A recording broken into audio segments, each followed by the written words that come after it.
The rain hammered against the tall windows of the Manhattan office building, where I worked my second shift as a janitor, each drop echoing the exhaustion that had settled deep into my bones.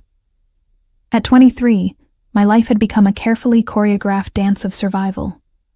Morning shifts as a secretary at a law firm downtown, evening classes at community college twice a week, and nights cleaning corporate offices until my hands cracked from chemical cleaners and my feet screamed for mercy. I told myself it was temporary, that once I finished my business degree, everything would change. That the cramped studio apartment in Queens, with its perpetual smell of mildew, and the neighbor who played bass at 3 a.m, would become a distant memory. But 6 months ago, everything had already changed in ways I could never have anticipated, in ways that terrified me so completely that I had spent every single day since then running from a truth I could no longer hide. It started with a phone call from my supervisor at the catering company, where I occasionally picked up extra work on weekends. They needed someone last minute for a private event at the Celestial, the kind of hotel where doormen wore white gloves, and a single night in the presidential suite cost more than I made in 3 months. I almost said no. I was exhausted, my feet still aching from a double shift the day before. But the pay was triple my usual rate, and my landlord had just raised the rent again. So I put on the required black dress and white apron, pulled my dark blonde hair into a tight bun, and showed up at the service entrance with 20 other servers who looked just as tired and desperate as I felt. The ballroom was breathtaking in a way that felt almost obscene. Crystal chandeliers that probably cost more than my student loans, marble floors so polished I could see my reflection, and guests dripping in designer labels and jewelry that could fund a small country. I moved through the crowd with trays of champagne and hors d'oeuvres, invisible in the way service workers always are to the wealthy, until I felt it, that unmistakable sensation of being watched. I turned, and that's when I saw him for the first time. He stood near the floor-to-ceiling windows overlooking the city, impossibly tall and commanding in a perfectly tailored charcoal suit that probably cost more than my car. His dark hair was styled in that effortlessly perfect, slicked-back way that European men seem to master. And even from across the room I could see the sharp angles of his jaw, the intensity of his gaze, the way everyone around him seemed to lean slightly away, as if acknowledging an invisible radius of power. Adrian Caruso. I didn't know his name then, but I would learn it soon enough, along with everything else that made him both fascinating and absolutely terrifying. He didn't look away when I caught him staring, didn't pretend polite disinterest the way most people do.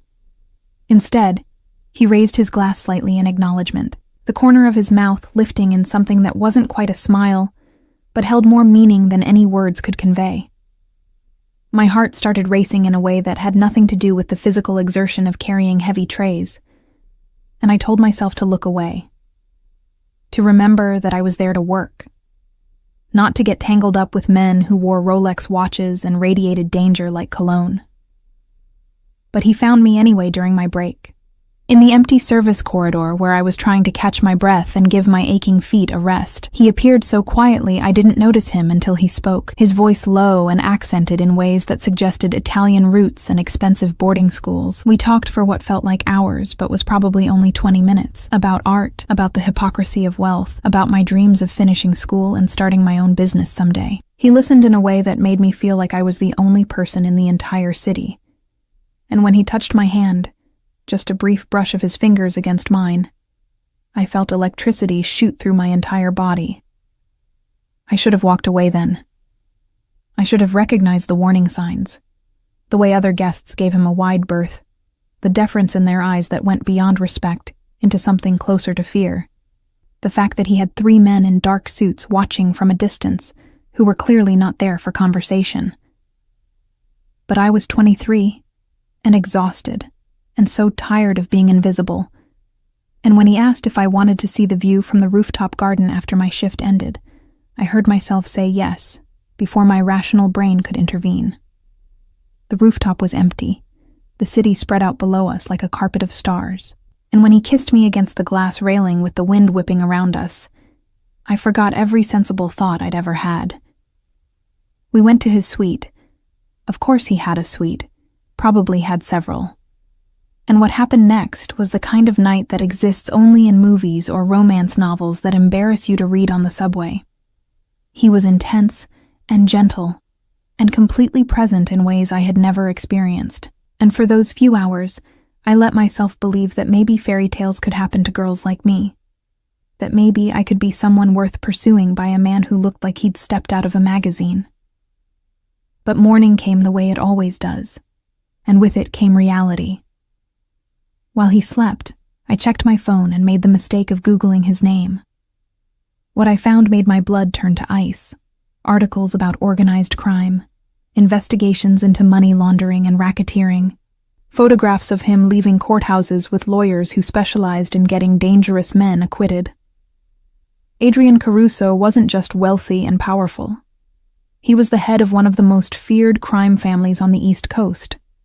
A man whose business interests included everything from legitimate real estate to decidedly less legal enterprises that I didn't want to think about too carefully. I dressed in complete silence, my hands shaking so badly I could barely button my shirt, and I left without waking him.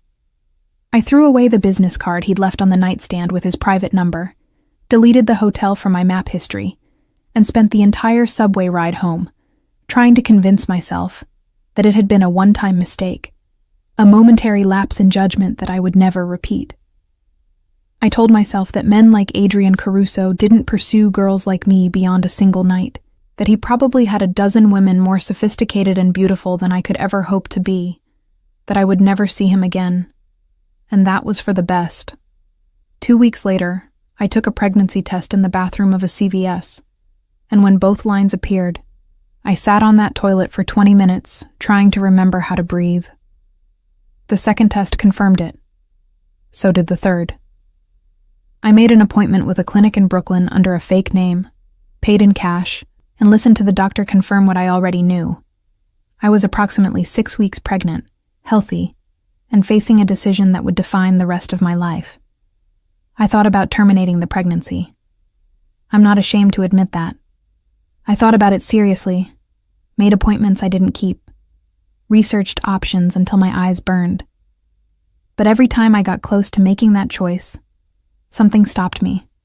Not religion or morality or any external pressure, but something deeper and more fundamental that I couldn't quite name. Maybe it was the fact that I'd grown up without a father and knew exactly what that absence felt like. Maybe it was the stubborn hope that I could do this, that I could be the kind of mother I'd always wished I'd had. Or maybe it was just sheer terrifying optimism that somehow, impossibly, everything would work out. What I knew with absolute certainty was that I could not tell Adrian. The man was a mobster, someone who solved problems with violence and intimidation, someone whose world operated by rules I couldn't begin to understand. What would he do if he knew? Would he think I'd gotten pregnant on purpose to trap him? Would he see the baby as a liability, something that could be used against him by rivals or prosecutors? Would he try to take the child away from me, or worse, make both of us disappear? I had no framework for understanding how a man like that would react, and I wasn't brave enough to find out. So I decided to hide it. I moved to a different apartment in Washington Heights, using a sublet I found through a friend of a friend, paying 3 months up front in cash. I changed my phone number, deleted all my social media accounts, and told everyone who asked that I was dealing with family issues back home that required privacy. At work, I started wearing progressively looser clothing, invested in compression garments that cost more than I could afford, and developed elaborate lies about a back injury that explained why I moved carefully and couldn't lift heavy objects. When morning sickness hit hard during my second month, I blamed it on food poisoning and chronic migraines. When my body started changing in ways I couldn't quite hide, I stopped going to company events, turned down lunch invitations, and cultivated a reputation for being antisocial and intensely private. The lies compounded on themselves, growing more elaborate and exhausting with each passing week. By the time I reached my 5th month, the deception had become a full-time job that required more energy than my actual employment. Every morning started with the same careful routine, standing sideways in front of my bathroom mirror, assessing how much my body had changed overnight, strategizing which combination of loose sweaters and high-waisted pants would best disguise the curve that was becoming increasingly difficult to hide. I had invested in an entire wardrobe of oversized blazers from thrift stores, flowing tunics that I layered strategically, and scarves that I draped in ways that drew the eye away from my midsection. My coworkers probably thought I had developed some bizarre fashion obsession or was hiding dramatic weight gain, but they were too polite or too disinterested to ask directly. The physical challenges were relentless and unforgiving. My secretary job required me to sit at a desk for 8 hours, and I had developed an elaborate system of positioning my chair at angles that prevented anyone from seeing my profile, of timing my bathroom breaks for moments when the office was empty, of eating lunch alone at my desk while everyone else gathered in the break room. The evening cleaning shift was even worse, bending, lifting, reaching, all while trying to protect a growing belly that seemed determined to announce itself to the world. I had to quit the catering work entirely after nearly passing out during a wedding reception, making up a story about a family emergency that required me to take a leave of absence. Money became a crushing source of anxiety that kept me awake most nights. Prenatal care, even at the sliding scale clinic I'd found in the Bronx, was expensive. Prenatal vitamins, new clothes every few weeks as nothing fit anymore, the security deposit for the new apartment, the burner phone I'd bought in case of emergencies. It all added up faster than I could earn it. I picked up freelance transcription work online, typing late into the night until my fingers cramped and my eyes burned, listening to legal depositions and medical dictations, while trying not to think about my own situation. I sold everything of value I owned: my laptop, my jewelry, even the textbooks from college that I'd planned to keep for reference. I stopped going to classes entirely, telling myself I would return after the baby came, knowing deep down that was probably a lie I told myself to make the present more bearable.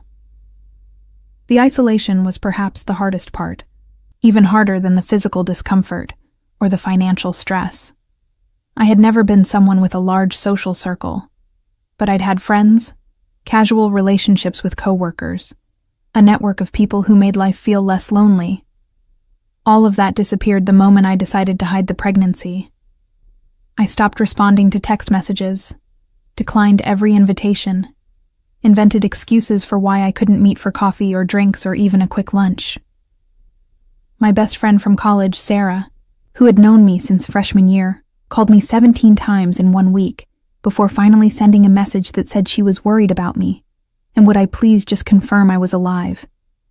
I responded with a brief text claiming I was dealing with a family crisis and needed space, then blocked her number because I knew if I heard her voice I would break down and tell her everything. The appointments with my obstetrician became the only human contact I allowed myself beyond surface-level work interactions. Dr. Patricia Chen was a no-nonsense woman in her 50s, who ran a practice specializing in patients who needed discretion or couldn't afford traditional care. She asked questions at my first visit, about the father, about my support system, about my plans for after the birth, and when I gave evasive answers or obvious lies, she simply made notes in my chart and moved on to discussing prenatal nutrition and the importance of staying hydrated. Every month I would show up for my appointment, listen to the heartbeat that still made me cry no matter how many times I heard it, look at the ultrasound images that I kept hidden in a locked box under my bed, and receive the same advice about rest and proper nutrition that I couldn't always follow. The baby became real to me gradually, then all at once. For the first few months, it had been an abstract concept, something happening to my body that I was managing like a complicated medical condition. But then, I felt the first flutter of movement during my 4th month, so faint I thought I'd imagined it, followed a week later by an unmistakable kick that made me gasp out loud during a meeting at work. After that, the baby was a constant presence, a little person who seemed to have opinions about what I ate and when I slept, and definitely about my posture. I started talking to them, never out loud where someone might hear, but internally, in my head, during the long, lonely nights when insomnia kept me awake. I told them about my day, about the things I wished I could give them, about the father they would never know, and whether that made me selfish or protective or just desperately afraid. I thought about Adrian constantly, even though I tried not to. I would see men on the subway with similar builds, and my heart would race before I realized it wasn't him. I dreamed about him regularly. Sometimes the good memories of that night, the gentleness in his touch and the way he'd looked at me like I mattered, but more often nightmares where he discovered the truth and his expression turned cold and dangerous. I Googled him obsessively in those early months, reading every article I could find about his business dealings, his legal troubles, his family history. There were photographs of him at charity galas with beautiful women in designer dresses, leaving restaurants with associates who all looked like they could kill someone without breaking a sweat, emerging from courthouses with that same intense expression I remembered from our first meeting. One article described him as ruthless but fair, someone who commanded loyalty through a combination of fear and genuine care for those under his protection. Another detailed a violent altercation with a rival organization that had ended with 3 people dead and Adrian walking free due to lack of evidence. The contrast between these versions of him and the man who had listened to me talk about my dreams for hours, who had touched me with such careful attention, created a cognitive dissonance I couldn't resolve. Which one was real? Could both be true? And what did it say about me that I still thought about him with something more complicated than pure fear? As my pregnancy progressed, the paranoia intensified. I became convinced that someone was following me, that I would turn a corner and find one of his men waiting to escort me to some confrontation I wasn't prepared for. I varied my routes home, checked over my shoulder constantly, avoided places I'd mentioned during our brief conversation in case he remembered and came looking. When a black SUV with tinted windows parked outside my building for 3 days straight, I nearly had a panic attack before realizing it belonged to my neighbor's boyfriend who was visiting from New Jersey. Every unexpected knock on my door, every unfamiliar voice in the hallway, sent my heart racing and my mind spinning through terrible scenarios. The lying took a psychological toll I hadn't anticipated. I had never been someone who lied easily or often, had prided myself on basic honesty even when it was uncomfortable. But now, my entire existence was built on deception, layer upon layer of untruths that I had to track carefully to avoid contradicting myself. I lied to my landlord about why I needed to break my lease early. I lied to my employers about mysterious medical appointments that were becoming more frequent. I lied to the few remaining people in my life about why I'd become so distant and unreliable. And I lied to myself, constantly, about whether I was doing the right thing or just taking the cowardly way out. The worst moments came late at night when I was alone with my thoughts and the baby's movements and the crushing weight of uncertainty about the future. I would lie in bed in my tiny apartment, listening to sirens and shouting from the street below, and wonder what I would do when the baby arrived. How would I afford childcare? Could I manage work and an infant alone? What would I tell my child about their father when they were old enough to ask? Would I keep lying, creating an elaborate fiction about a man who didn't exist? Or would I tell some version of the truth that would leave them with more questions than answers? I had researched every possible option: adoption, foster care, government assistance programs, nonprofit organizations that helped single mothers. I had filled out applications for subsidized housing and childcare vouchers and emergency financial aid. I had even looked into whether I could legally give the baby up without naming the father, though the thought made me feel sick with guilt and shame. But none of these options felt right, felt like the answer I was looking for, and so I just kept moving forward day by day, telling myself that somehow I would figure it out when the time came. My body was changing in ways that amazed and terrified me. The baby was active now, especially at night when I was trying to sleep, with what felt like full gymnastics routines that made my entire belly shift and ripple. I had gained weight, despite my careful eating, my face rounder than it had ever been, my ankles swollen by the end of every shift. My back ached constantly, my hips felt like they might split apart when I walked, and I had developed this waddle that I tried desperately to disguise as a normal gait. The physical discomfort was relentless, but it also felt deserved somehow, like penance for the choices I'd made. The breaking point came on a Tuesday in late October, 5 months and 2 weeks into my pregnancy, on an evening that had started out no different from any other. I had finished my secretary shift at the law firm, grabbed a sad sandwich from a bodega for dinner, and headed to my cleaning job at the corporate building in Midtown, where I'd worked for almost a year. The building housed various companies, financial firms, consulting agencies, a few tech startups, and I was responsible for the 12th through 15th floors, which meant 4 hours of emptying trash, vacuuming carpets, and cleaning bathrooms that executives barely acknowledged using.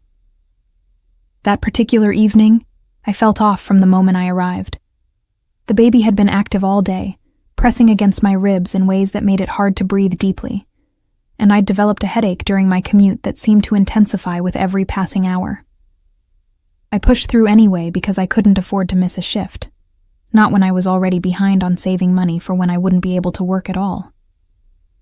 I started on the 15th floor as usual, working my way through the offices systematically, trying not to think about how my back ached or how badly I needed to sit down. Around 8:30, my phone rang with a call from my landlord. I almost didn't answer, knowing it couldn't be good news, but some masochistic impulse made me pick up. His voice was apologetic but firm. The building had been sold, the new owners were planning renovations, and everyone had to be out by the end of the month. He understood this was difficult. He really did. But his hands were tied, and while he could return my security deposit within a week, I would need to find somewhere else to live immediately. The conversation lasted maybe 5 minutes, but by the time I hung up, my hands were shaking so badly I could barely hold the phone. For a moment, I just stood there in the empty hallway, staring at the industrial carpet and trying to process what this meant. I had enough money saved for another month of rent, maybe 2 if I stretched it, but finding a new apartment in New York City that I could afford on my income, especially one that would rent to a visibly pregnant single woman with no verifiable references or stable family situation, felt impossible. I thought about the baby, about what would happen if I ended up homeless, about whether this was the universe's way of telling me I'd made a terrible mistake in thinking I could do this alone. The panic hit me like a physical force, making my chest tight and my vision blur at the edges. I stumbled toward the nearest bathroom, barely making it inside before my legs gave out, and I sank to the floor against the wall. And then, for the first time since I'd found out I was pregnant, I completely fell apart.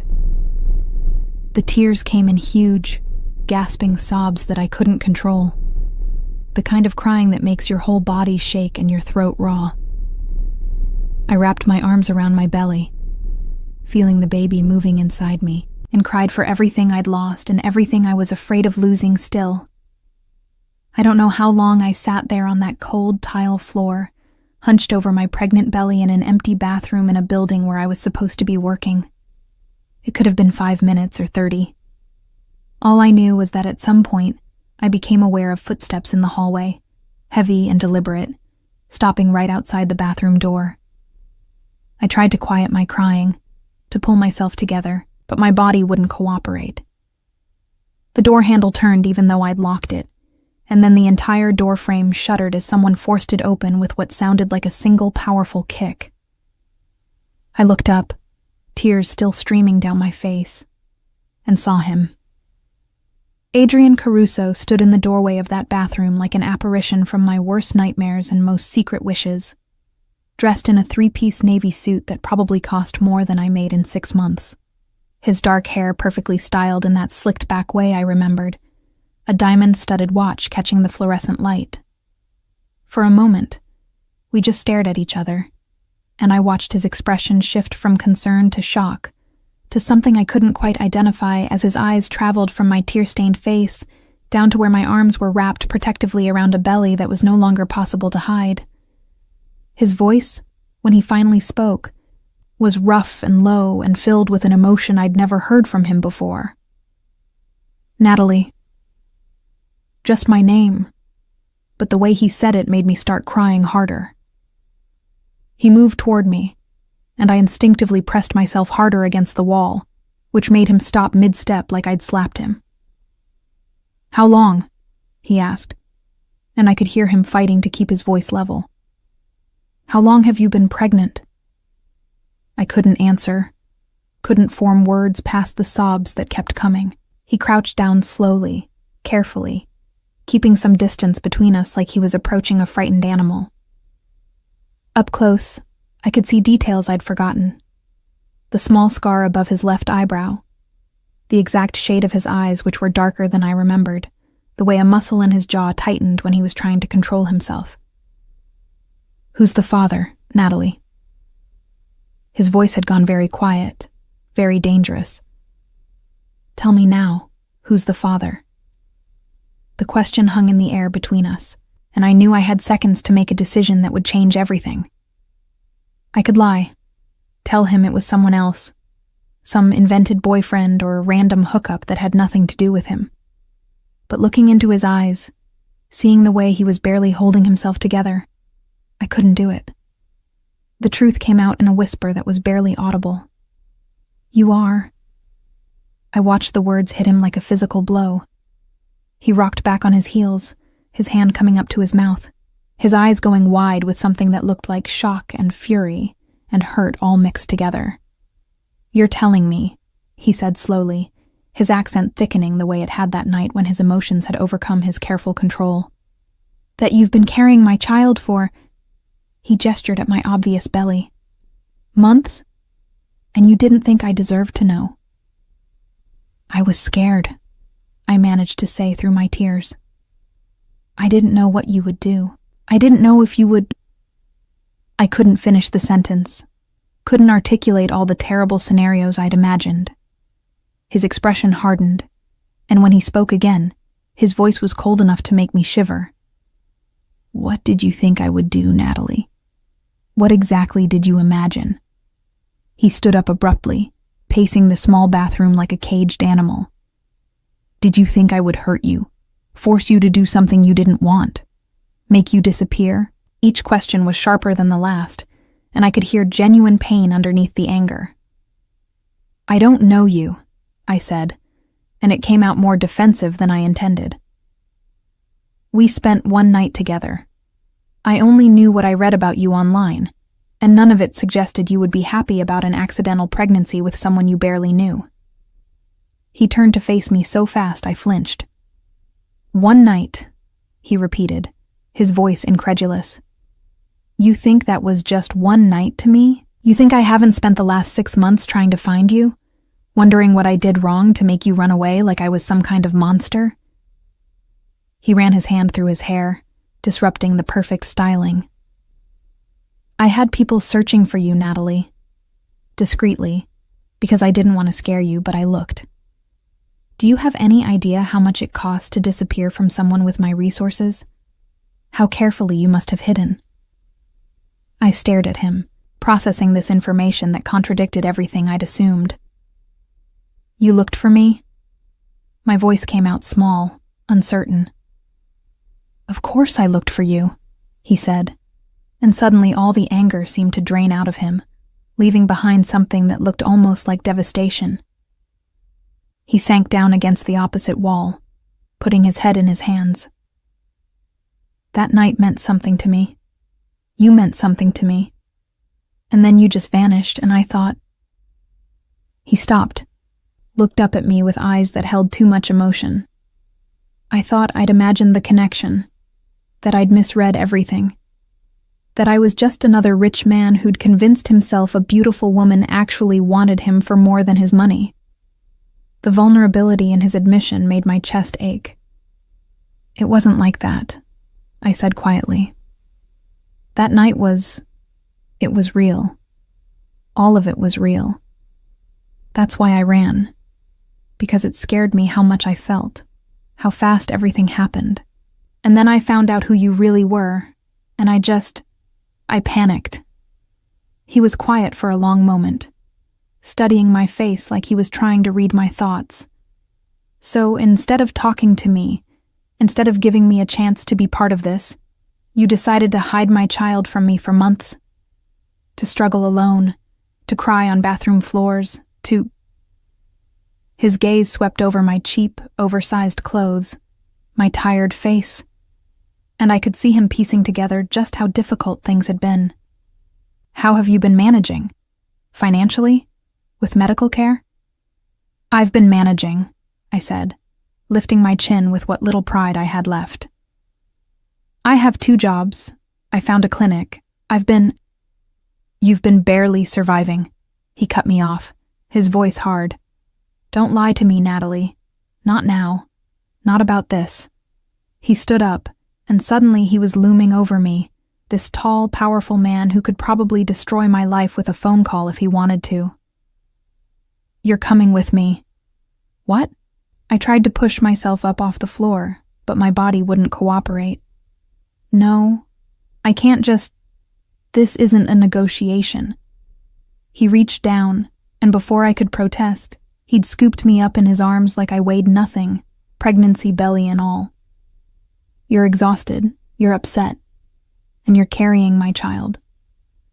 We're going somewhere safe where we can talk properly. Where you're not sitting on a bathroom floor in a building where you shouldn't be working in your condition in the first place.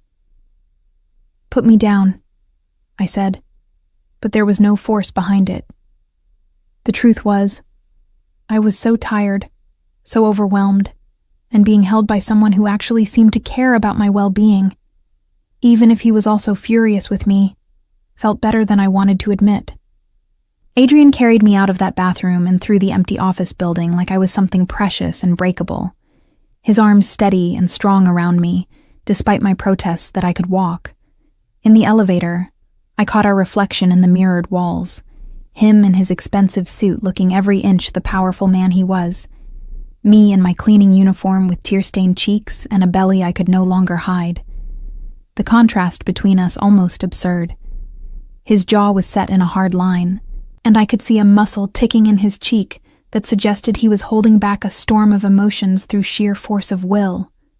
3 men in dark suits were waiting in the lobby, and they didn't even blink at the sight of their boss carrying a pregnant woman through the marble-floored entrance. One of them moved ahead to open the door of a black SUV that had pulled up to the curb. Another spoke quietly into his phone in what sounded like Italian, and the third scanned the street with the practiced alertness of someone expecting trouble. Adrian settled me into the back seat with surprising gentleness before sliding in beside me, and within seconds we were moving through the Manhattan traffic with the kind of smooth efficiency that suggested the driver had done this countless times before. I stared out the window, watching the city lights blur past, trying to process what was happening. This was the scenario I'd been afraid of for months.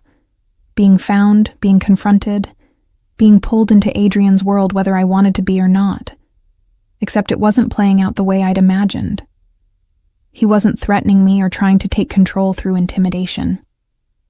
He was just sitting there beside me, occasionally glancing at my belly with an expression I couldn't quite read, looking almost as overwhelmed as I felt. We drove to a building in Tribeca that screamed expensive even from the outside. One of those converted warehouses with floor-to-ceiling windows, and a doorman who nodded at Adrian with the kind of deference that suggested he owned the place, which he probably did. The penthouse apartment he took me to was exactly what I would have expected if I'd thought about it. Modern, spacious, decorated with art that probably cost more than most people's houses, with views of the city that would have been breathtaking if I'd been in any state to appreciate them. He guided me to a leather couch that was so soft I nearly disappeared into it, then disappeared into what I assumed was the kitchen. I heard cabinets opening, the sound of running water, and then he returned with a glass and handed it to me. "Drink," he said, not quite in order but close. "You're dehydrated from crying." I took the water because he was right and because I didn't have the energy to argue. He sat down across from me in an armchair, leaning forward with his elbows on his knees, and for a long moment we just looked at each other. Up close, I could see that he looked tired too, with shadows under his eyes that suggested he'd been sleeping as poorly as I had. The expensive clothes and perfect grooming couldn't quite hide the tension in his shoulders, or the exhaustion in his expression. "Start from the beginning," he said finally. "Tell me everything." So I did.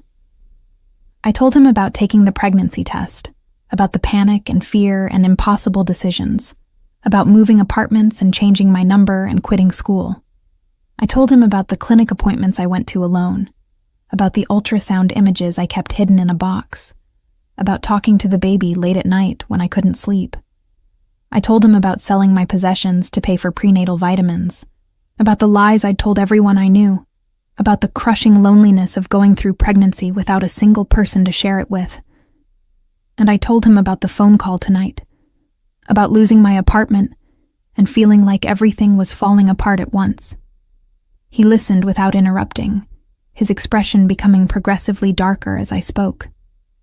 When I finally finished, he was quiet for a long time, his hands clasped together so tightly his knuckles were white.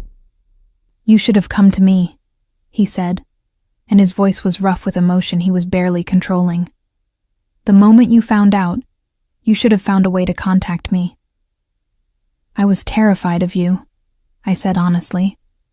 "Of who you are, what you do, what you might do to me or the baby.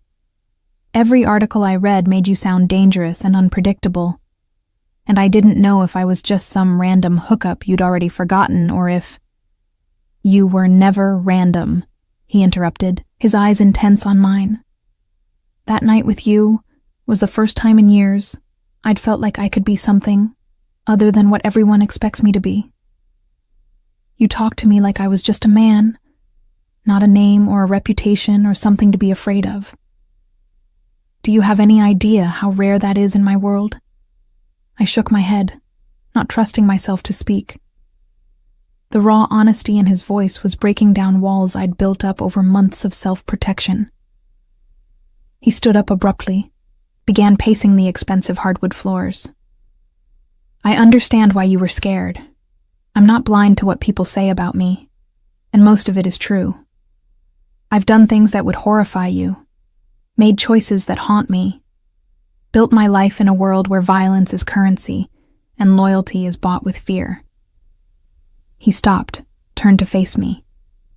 "But I would never, never hurt you or a child, especially not my child." "How was I supposed to know that?" I asked, and I could hear the desperation in my own voice. "You're essentially a stranger who happens to be the father of my baby. I didn't know what you would do, and I couldn't take the risk." His expression shifted, became something almost vulnerable. "My father," he said quietly, "was a violent man who used his fists on my mother regularly and his children occasionally.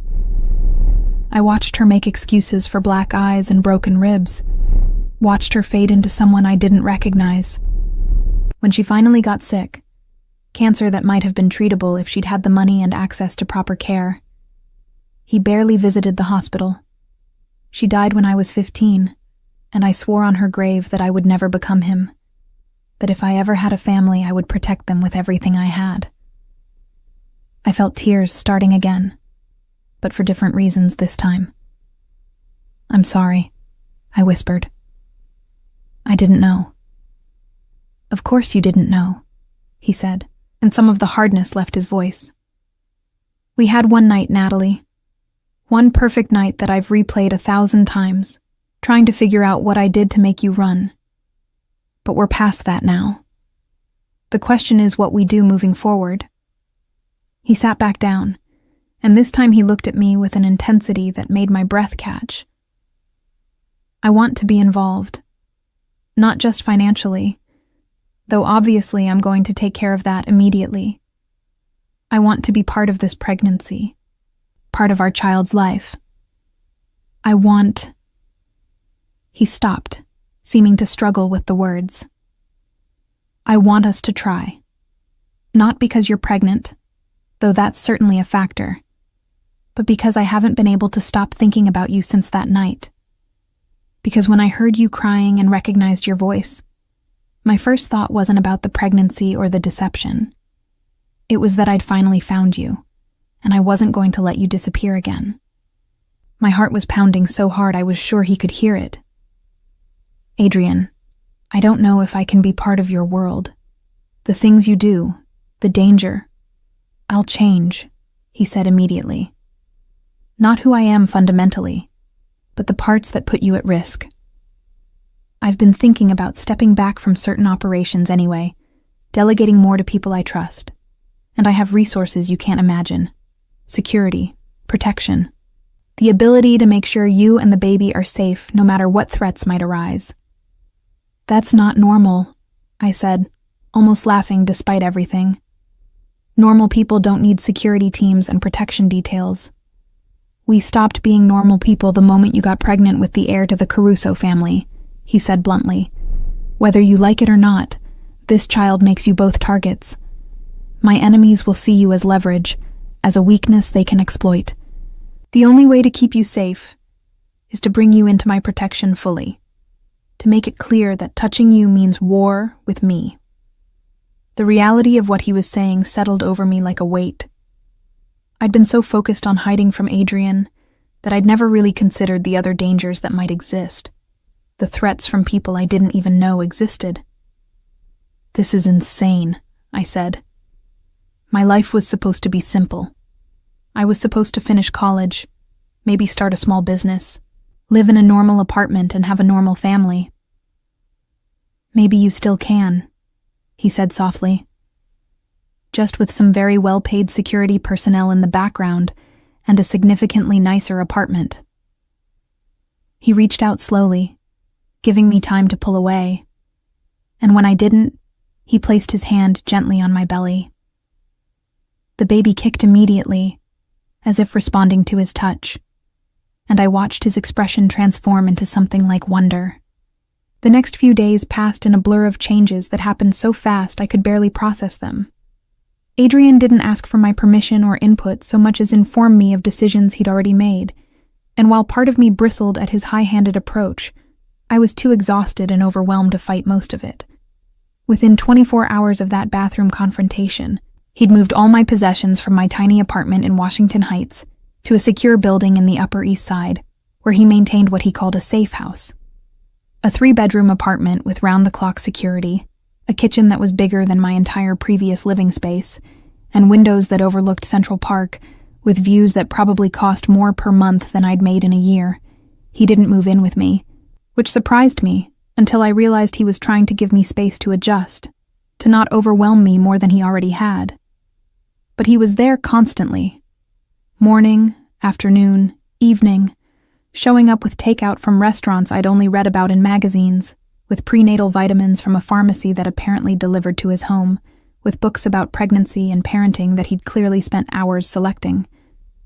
He attended every doctor's appointment, sitting in the examination room with an intensity that made Dr. Chen raise her eyebrows but ask no questions, his hand finding mine when we heard the heartbeat, his expression unreadable when he saw the ultrasound images that showed a baby who was healthy and growing right on schedule. The transformation in how I lived was jarring and uncomfortable in ways I hadn't expected. Suddenly, I had everything I desperately needed for months: proper nutrition, adequate rest, medical care that didn't require me to choose between prescriptions and rent. But accepting it all made me feel like I'd lost something fundamental about my independence. Adrian had insisted I quit both my jobs immediately, and when I'd protested that I needed to work, that I couldn't just accept his charity, he'd looked at me like I was being deliberately obtuse, and pointed out that growing his child was work enough, and that I should have been resting months ago, instead of cleaning office buildings while 5 months pregnant. He'd deposited money into a bank account he'd opened in my name, an amount that made me actually gasp when I saw the statement. When I tried to argue about it, tried to establish some boundaries around his financial support, he'd cut me off with a tone that brooked no argument. "You're carrying my heir," he'd said, and there was something in his voice that made it clear this was non-negotiable. "Every single thing you need, every comfort that makes this pregnancy easier, every expense related to the baby. It's not charity, Natalie. It's my responsibility, and frankly, my privilege.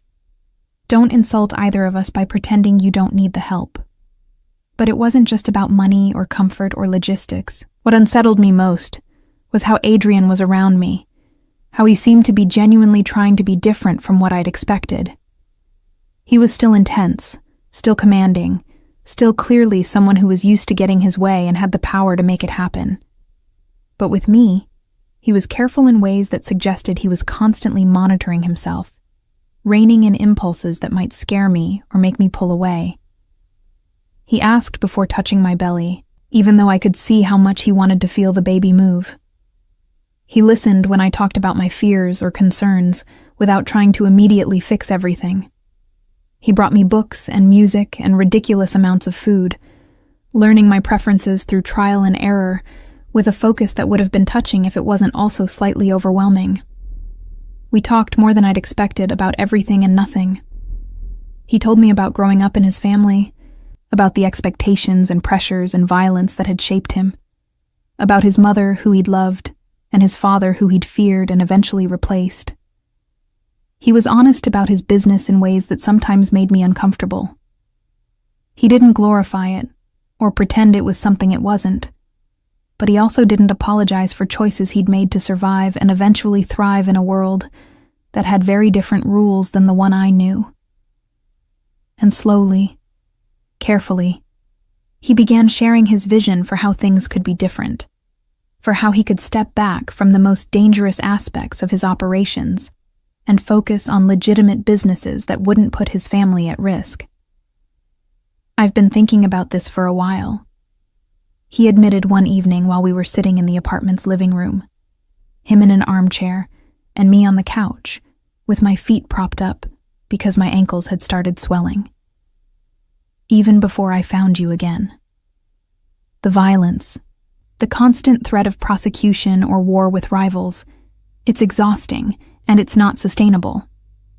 I have lieutenants who are capable of running most operations, who've been loyal for years and deserve more responsibility.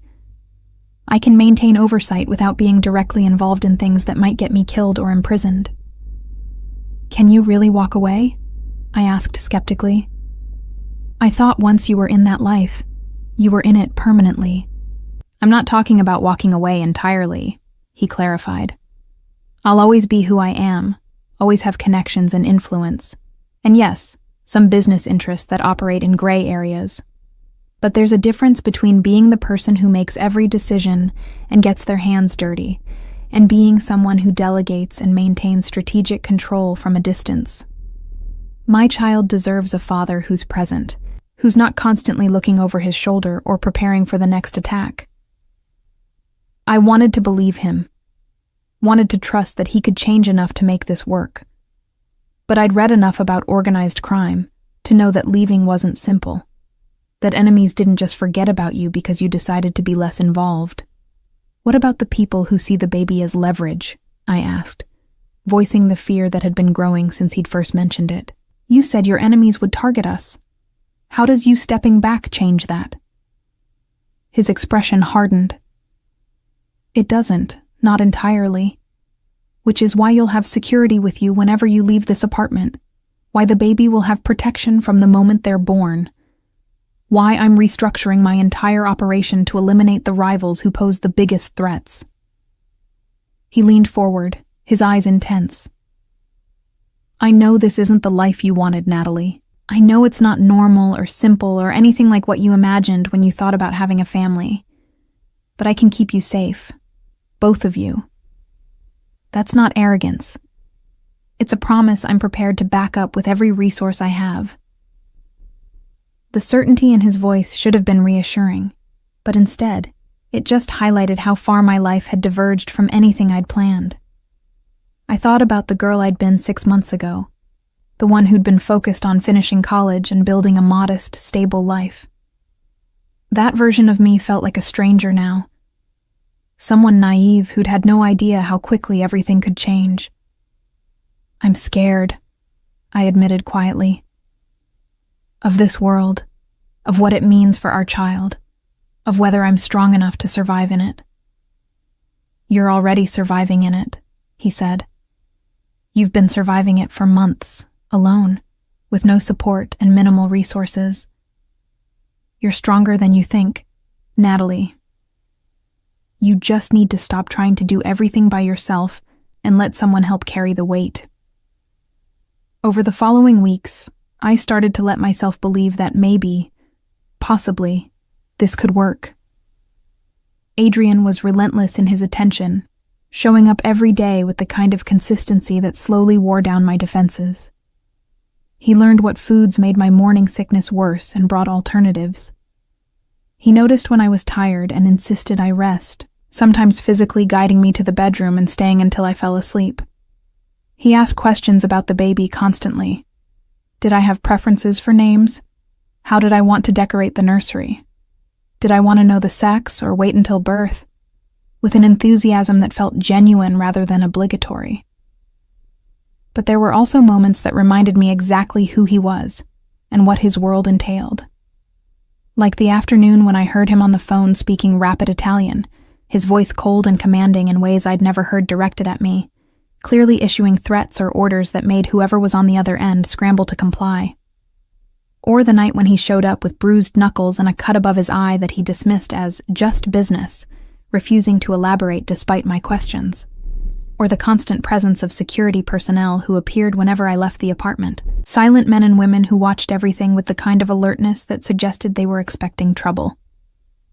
The pregnancy itself was progressing normally according to Dr. Chen, though my blood pressure had been running slightly high at the last few appointments, something she attributed to stress, and told me to monitor carefully.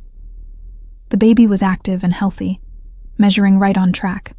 And I'd finally agreed to find out the sex at the next ultrasound after Adrian had asked about 15 times with barely concealed excitement.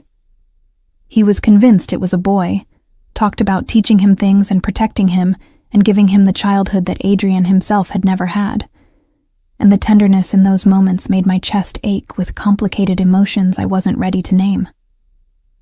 We hadn't discussed the specifics of our relationship, hadn't defined what we were to each other beyond two people having a baby together. He hadn't tried to kiss me or touch me in any way that went beyond the careful, almost reverent way he put his hands on my belly to feel the baby move.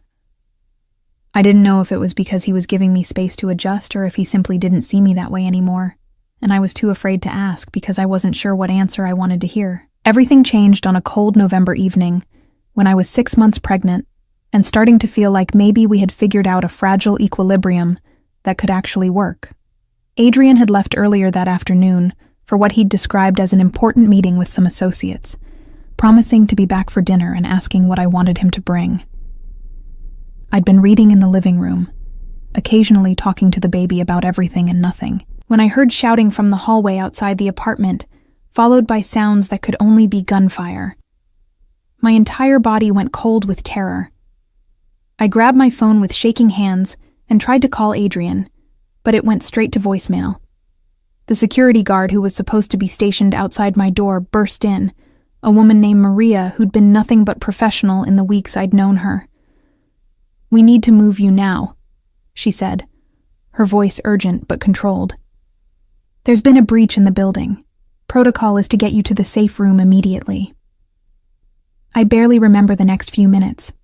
Maria half carrying me through the apartment to what I'd thought was a closet, but turned out to be a reinforced panic room with its own ventilation system and communication equipment. Her barking orders into her radio while sealing the heavy door behind us. I sat on the floor because there was nowhere else to sit, my arms wrapped around my belly protectively, listening to muffled sounds from outside that might have been more gunfire, or might have been my imagination. The baby was moving frantically, responding to my elevated heart rate and stress hormones, and I tried to breathe slowly and stay calm like they taught in all those prenatal classes I'd attended online. But terror was making that almost impossible. It felt like hours, but was probably only 40 minutes before the door opened again, and Adrian appeared, looking absolutely wild with fear and rage. He had blood on his shirt, whether his or someone else's I couldn't tell, and his hair was disheveled in a way I'd never seen, the usually perfect styling completely destroyed. He was across the room in 2 strides, pulling me up from the floor and into his arms so tightly I could barely breathe, his hands shaking as they moved over me like he was checking for injuries. "Are you hurt?"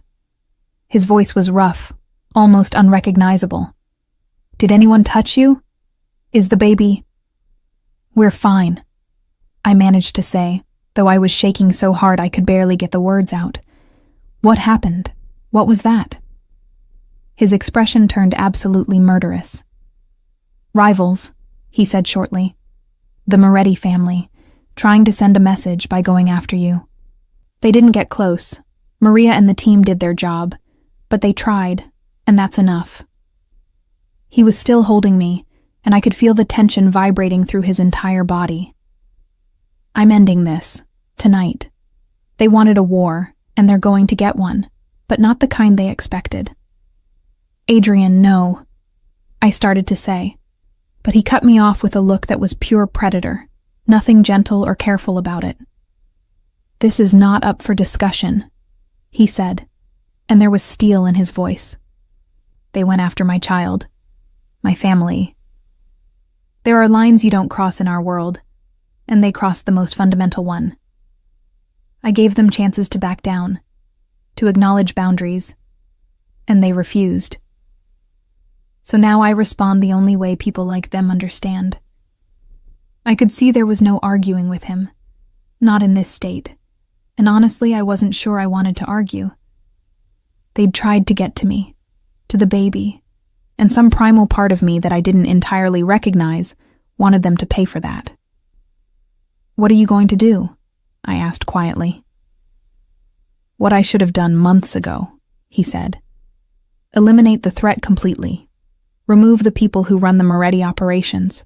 Dismantle their infrastructure. Make it clear to every other family in the region that you are absolutely untouchable." He pulled back slightly, cupping my face in his hands.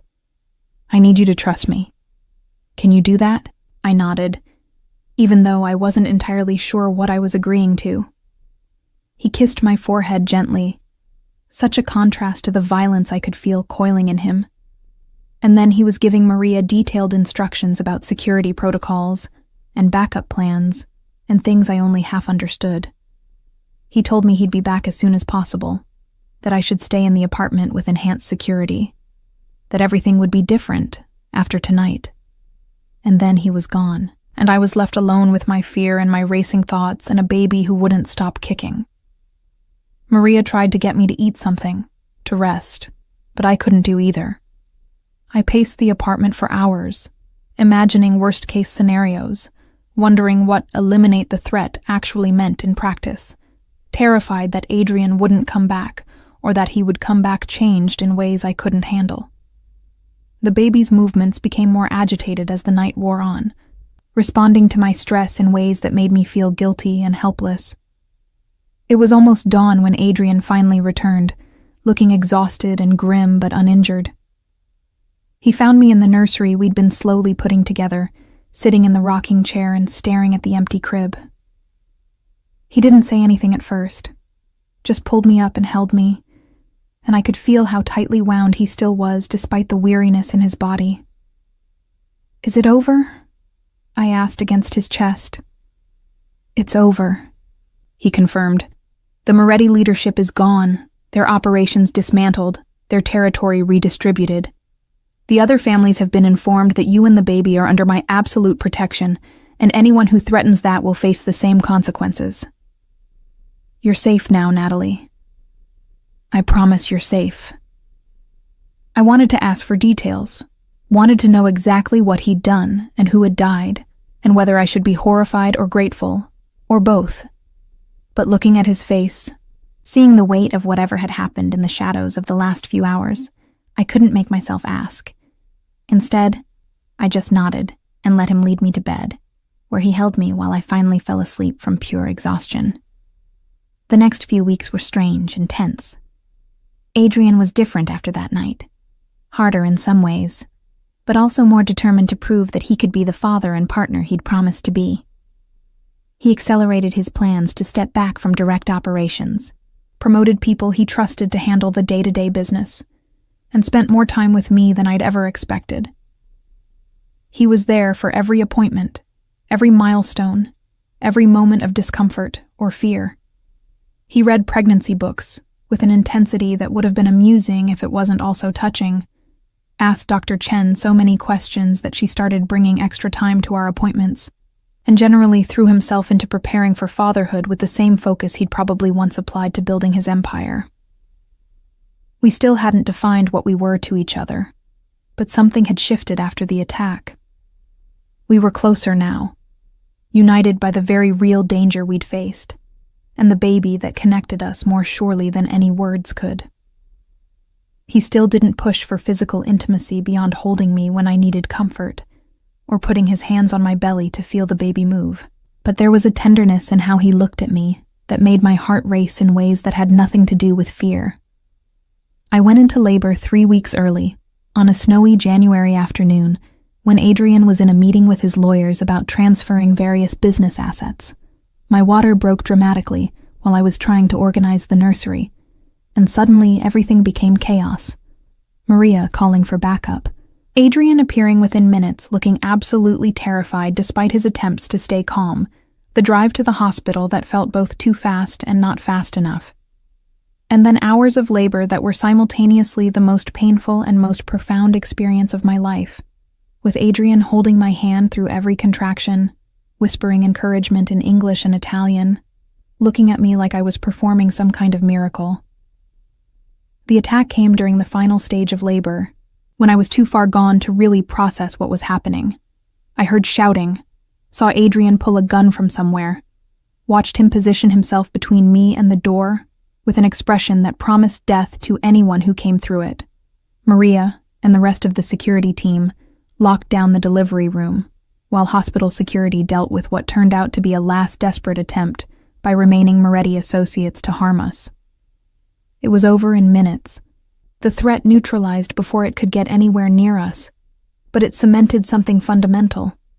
Our child was being born into violence whether I liked it or not, and the only way to protect them was to accept Adrian's world fully. And then, after hours of pain and fear and effort, our son was born. Adrian cut the umbilical cord with hands that shook slightly, and when the doctor placed our baby in his arms, I watched this dangerous, powerful man who'd killed people just weeks ago break down completely. He cried holding our son, whispered promises in Italian that I couldn't understand but felt in my bones, and looked at me with such raw emotion that I started crying too. "I'm going to protect you," he said, and I knew he meant both of us. Both of you. Whatever it takes, however I need to change, I'll do it. You're my family now, Natalie. The only thing that matters. I reached up to touch his face, this man who terrified me and comforted me in equal measure, and said the words that had been building for weeks. I love you. I don't know when it happened, or if it's smart, or if I'm making a terrible mistake. But I love you. His expression transformed into something that looked like wonder and relief and determination all mixed together. I fell in love with you that first night, he admitted, and I've been falling harder ever since. I know my world is violent and dangerous and not what you wanted, but I swear I'll spend the rest of my life making sure you never regret giving me this chance. He kissed me then, finally, with our son between us and the sound of security teams outside the door and the knowledge that nothing about our life would be normal or easy. But looking at our baby, at this tiny perfect person we'd created, I realized that maybe normal was overrated anyway. Maybe what we had was better, harder and scarier, and requiring more courage than I'd known I possessed, but real in ways that transcended any fairy tale I'd once imagined. In the days that followed, Adrian made good on his promises. He stepped back from his most dangerous operations, restructured his entire organization to prioritize our family's safety, and began the long process of transitioning toward legitimate businesses that wouldn't put our son at risk. It wasn't a complete transformation. He was still who he was, still had connections and power that operated in shadows. But it was genuine change, the kind that came from loving something more than he loved power. We moved to a house outside the city with security that rivaled a fortress, created a life that balanced Adrian's business needs with our son's safety and my slowly rebuilding sense of self. I started taking online classes again, working toward finishing my degree on my own timeline, with Adrian's full support and encouragement. We built something that looked almost like a normal family, if you ignored the armed security, and the occasional meetings with people who clearly operated outside the law. Our son, who we named Marco after Adrian's mother's maiden name, grew up knowing he was loved fiercely by both parents, protected absolutely, an heir to a complicated legacy that we would help him navigate when he was old enough to understand. And I learned that love doesn't always look like you expect it to, that sometimes the person you're most afraid of becomes the person you can't imagine living without, and that family, real family, is worth every risk, every fear, and every moment of courage it takes to choose it over safety. I'd hidden the truth for months, terrified of what Adrian would do when he found out. But in the end, that truth became the foundation for something stronger than I'd ever imagined. A love built not on perfection or ease, but on choosing each other every single day despite the dangers, the differences, and the impossible complications of the world we inhabited together.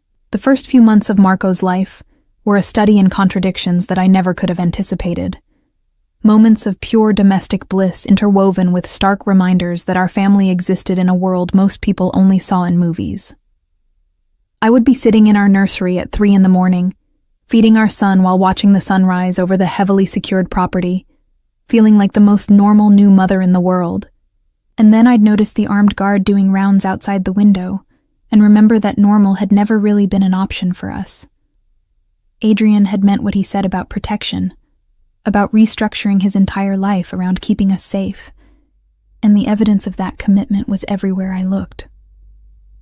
The house he'd chosen for us was technically in Westchester, far enough from the city to feel almost suburban, but close enough that he could still attend necessary meetings when required. It was beautiful in an understated way. Not the ostentatious mansion I might have expected, but a renovated colonial with good bones, tall windows that let in natural light, and enough property that the security measures could be implemented without making it feel like we lived in a compound. He'd consulted me on every decision about the interior, learning my preferences and tastes with the same intensity he applied to everything else, and the result was a home that actually felt like mine, rather than just another space he controlled.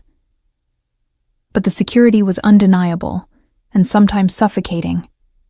There were cameras covering every angle of the property, motion sensors in the woods that surrounded us, a panic room even more sophisticated than the one in the apartment, and a rotating team of guards who operated in shifts around the clock. Maria had become our head of security, and while I'd grown to trust her completely, there were moments when I resented needing her at all, when I wanted to take my baby for a walk without coordinating with armed professionals about routes and timing and potential threats. Adrian was navigating his own complicated transition, and I could see the strain it put on him even as he tried to hide it from me.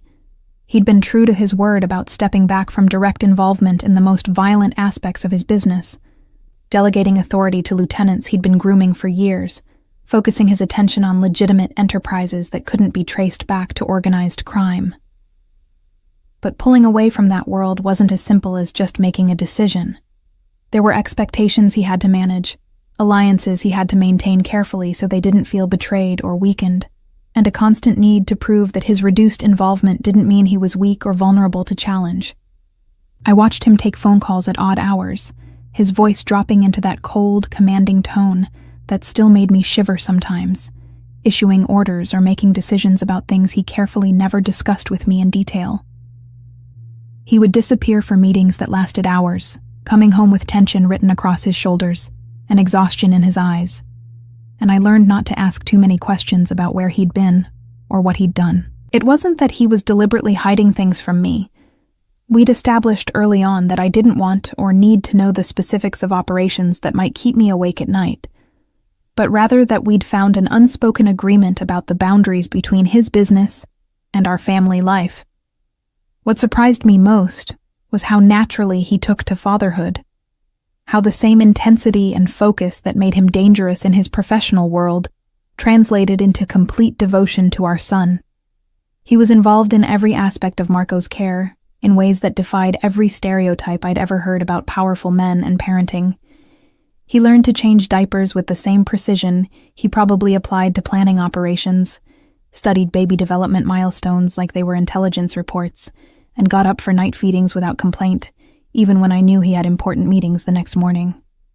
I would find him in the nursery at random hours just watching Marco sleep, his expression soft in ways I'd never seen when he thought no one was looking. The vulnerability he showed around our son was almost harder to witness than his professional ruthlessness had been.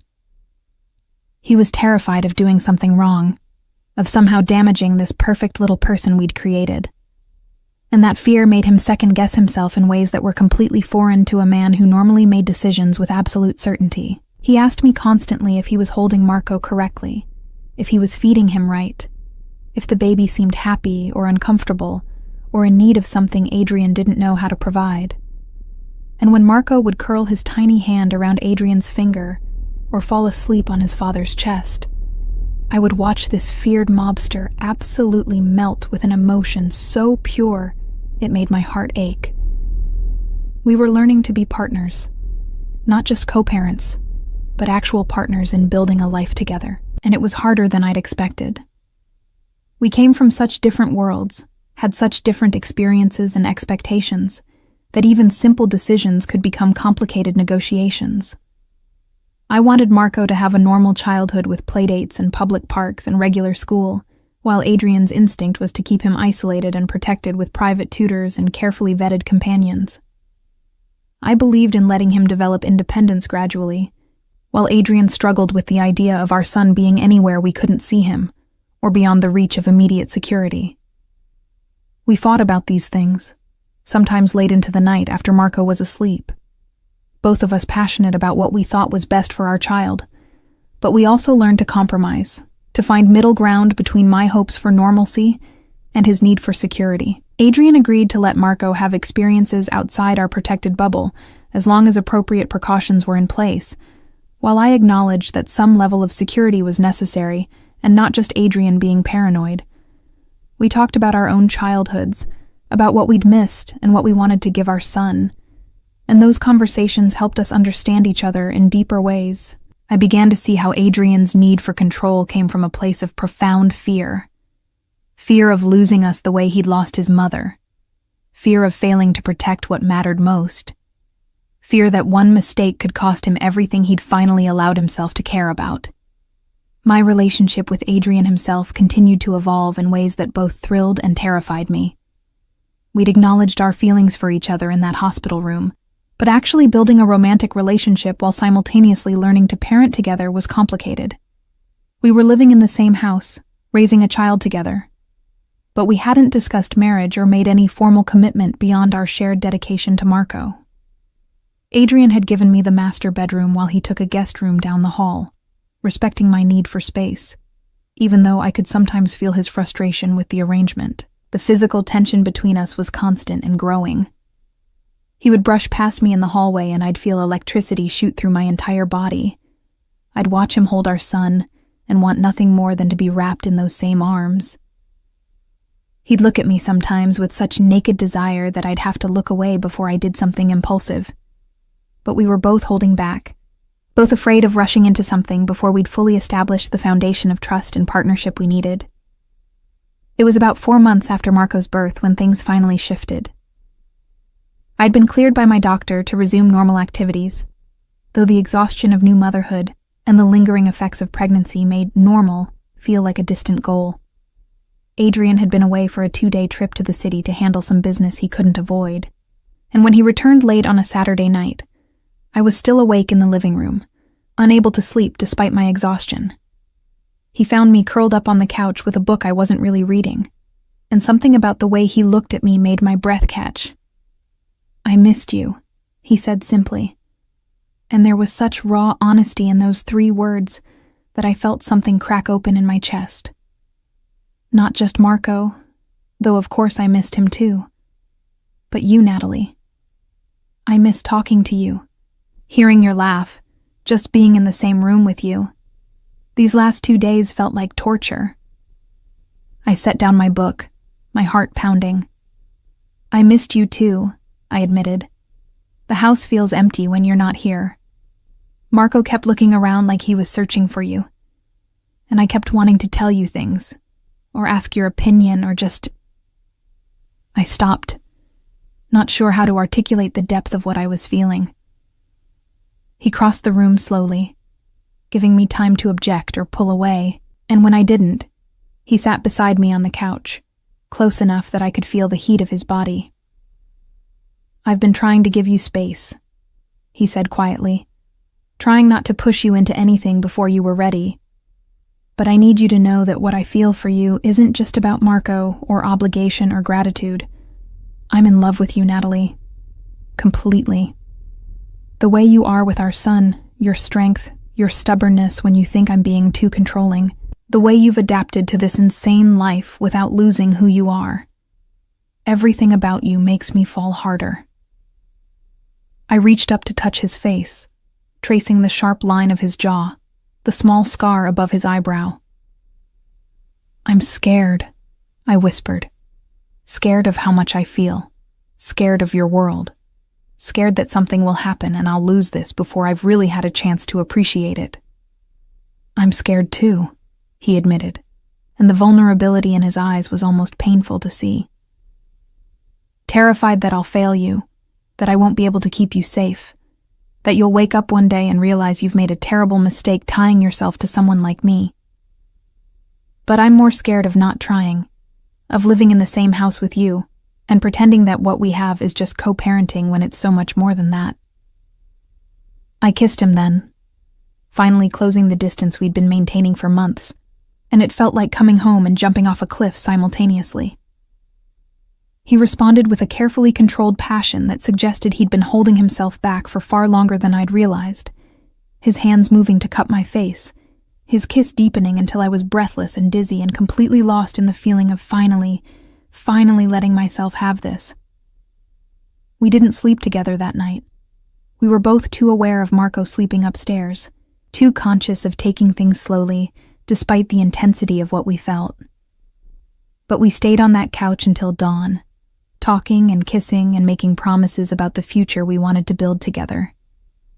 He asked me properly if I would marry him, not because of the baby, or because it made sense logically, but because he loved me and wanted to spend his life with me.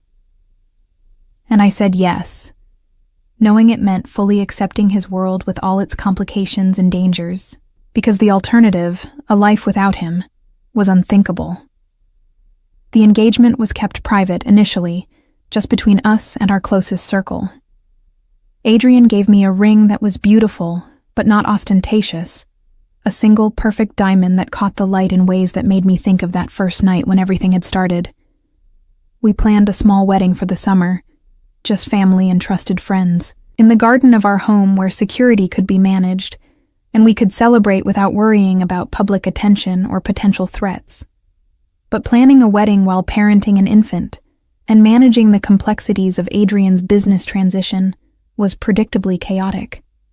There were moments when I wondered if we should just elope, skip all the stress and complication, and just get married at City Hall with Maria and one of Adrian's most trusted associates as witnesses. But Adrian wanted to give me something special, wanted our son to be there when we made our commitment official, and his determination to make it perfect was both touching and occasionally overwhelming. The threats never completely disappeared, though they evolved as Adrian's enemies realized that direct attacks would be met with overwhelming retaliation. Instead of violence, they tried other approaches. Attempts to get information about our security procedures, efforts to find vulnerabilities in Adrian's new business structure, subtle campaigns to damage his reputation with families he was trying to maintain alliances with. Adrian handled each threat with the same cold efficiency he'd always shown. But I could see the toll it took on him. The way he worried constantly about whether he was doing enough to protect us.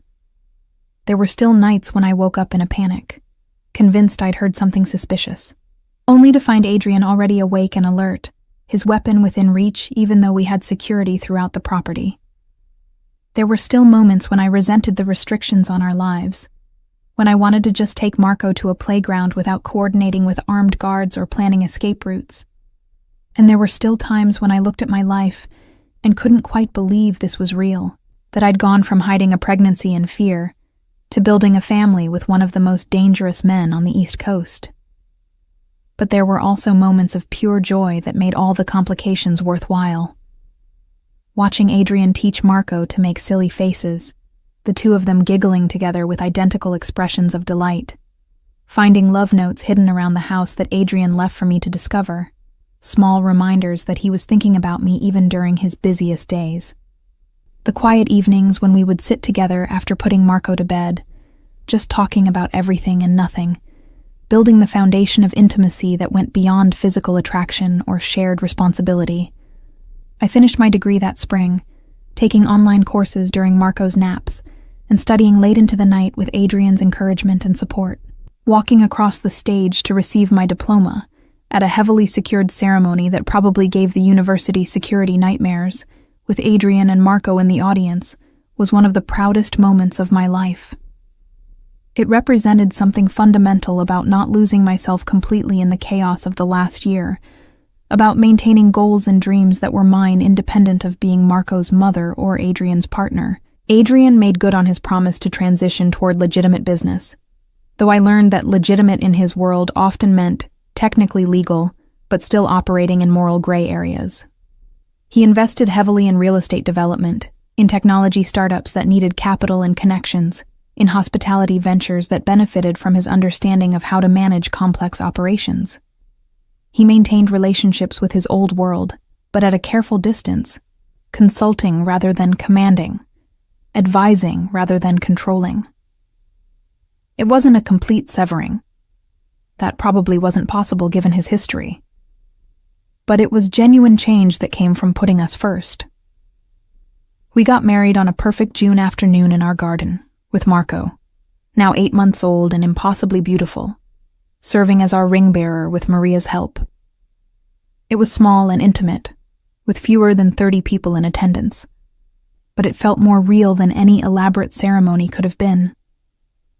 I wore a simple white dress that made Adrian's eyes go dark with desire when he saw me, and he wore a perfectly tailored suit that reminded me of that first night while being completely different.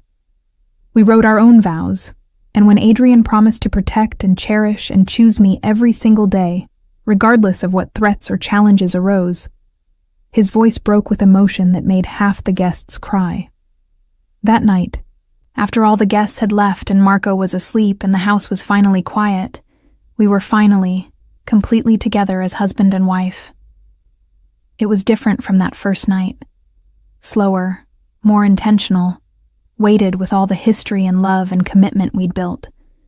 Adrian was reverent and passionate and completely present, and afterward, lying in his arms in the master bedroom that was now ours rather than just mine, I felt a peace I'd never experienced before. This was my family, my home, my life. Complicated and dangerous, and absolutely nothing like what I'd once imagined, but mine in ways that mattered more than any fantasy. The truth was that I'd spent months hiding from Adrian, terrified of what he might do if he discovered the pregnancy. But in the end, being found had been the best thing that could have happened. Not because his money or protection made life easier, though they certainly did, but because being with him, building this family together, had taught me that love doesn't always arrive in safe, predictable packages. Sometimes it comes wrapped in danger and complications and choices that terrify you, and you have to be brave enough to reach for it anyway. Sometimes the person you're most afraid of becomes the person you trust most completely. And sometimes hiding from the truth delays, but doesn't prevent the inevitability of love finding you exactly when you need it most, even if you're too scared to see it at the time.